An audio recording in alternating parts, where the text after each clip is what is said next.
앵커 특수활동비 폐지 대신 양성화 카드를 꺼내 들었던 더불어민주당과 자유한국당이 그동안 국민의 따가운 눈총을 받았는데요. 악화하는 여론을 위식한 듯 거대 양당도 특활비 폐지를 선언했습니다. 곧 국회 차원의 개선 방안이 마련될 것으로 보입니다. 염혜원 기자입니다. 기자 더불어민주당과 자유한국당도 결국 특수활동비 폐지를 선언했습니다. 영수증 처리 등 투명한 사용을 대안으로 제시했지만 삼짓돈을 포기하지 않으려 한다는 비판이 거세지면서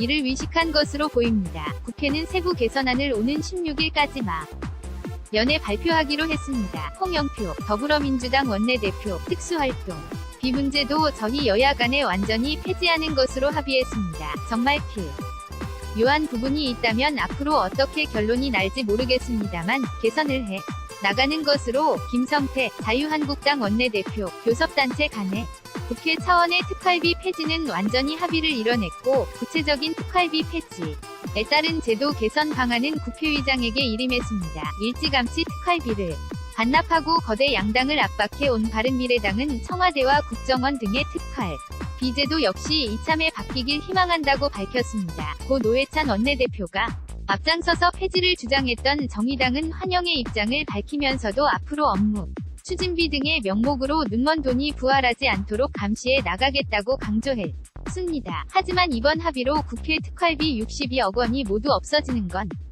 아닙니다. 국회 특활비는 교섭단체와 위장단, 그리고 상임위원장에게 대략 3분의 1씩 나누어 지급되는데 여야가 폐지 합의한 건 교섭단체 몫뿐입니다.